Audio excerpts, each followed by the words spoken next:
നിങ്ങളുടെ favourite shows ഇനി ഒരിക്കലും മിസ്സാവില്ല. ഇപ്പോൾ C5 കാണും നിങ്ങളുടെ ഫേവറേറ്റ് ഷോ തികച്ചും സൗജന്യമായി. ഓഫീസിൽ നിന്ന് പോകുന്ന വഴിക്ക് ഇങ്ങോട്ടൊന്ന് കയറാന്ന് കരുതി. അമ്മയെ കണ്ടില്ലേ? ഭാഗ്യത്തിന് കണ്ടില്ല. കണ്ടാൽ ഇനി കരച്ചിലൊക്കെ ആവും. ആരും കാണണ്ടെന്ന് കരുതിയാ വന്നത്. എഴുതിയായിരുന്നു എനിക്ക് കാണേണ്ടത്. എന്താക്കി? ശ്യാമയ്ക്ക് എങ്ങനെയുണ്ട്? ശ്യാമയുടെ ചികിത്സ നടക്കുന്നുണ്ട് എഴുതി. കുറച്ച് പ്രതീക്ഷയുണ്ട്.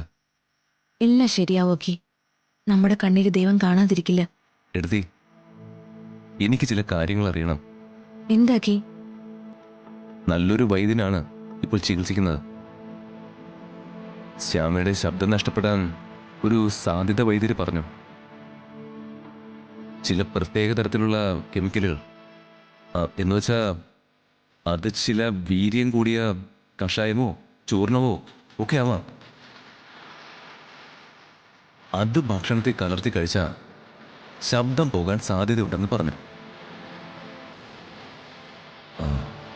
വൈദ്യൻ ചില സൂചനകളൊക്കെ തന്നു.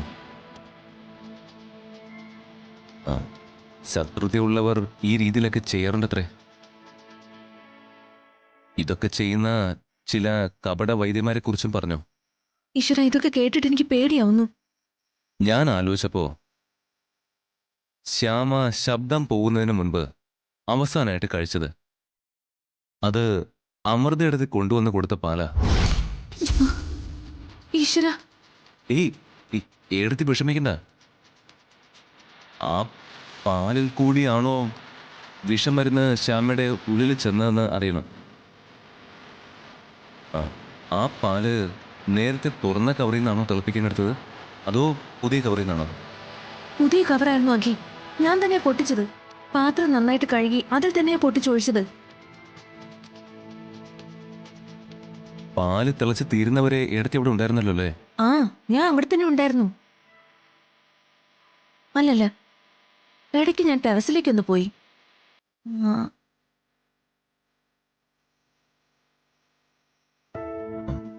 പാല് തിളപ്പിക്കാൻ വെച്ചിട്ട് ഇടയ്ക്ക് ടെറസിലേക്ക് പോയോ? ഐശ്വര്യ എന്ന് പറഞ്ഞു മഴ വരുന്നു, ടെറസിൽ വിരിച്ചിരുന്ന തുണിയൊക്കെ എടുത്തോണ്ട് വരാൻ. ഐശ്വര്യ അടുത്താണോ ടെറസിൽ പറഞ്ഞയച്ച്? അതെ, രാത്രി ആയതുകൊണ്ട് ഐശ്വര്യക്ക് ഒറ്റയ്ക്ക് പോകാൻ പേടിയാ. എന്നോട് പോവാന്ന് ചോദിച്ചു. അങ്ങനെ ഞാൻ പോയി. എന്നിട്ട് ഞാൻ പോയി നോക്കിയപ്പോ തുണിയൊക്കെ നേരത്തെ അമ്മ എടുത്തു കഴിഞ്ഞിരുന്നു.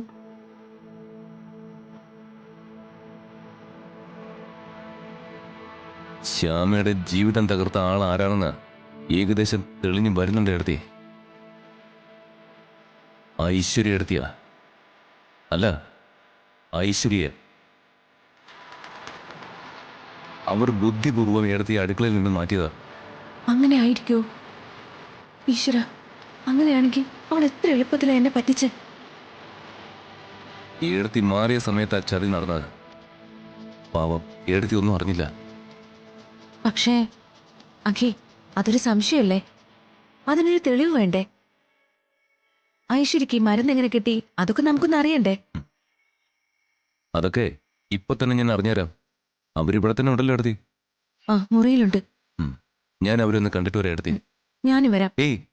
വേണ്ട, ഞാനൊന്ന് കാണട്ടെ. കുറച്ച് സംസാരിക്കാനുണ്ട്.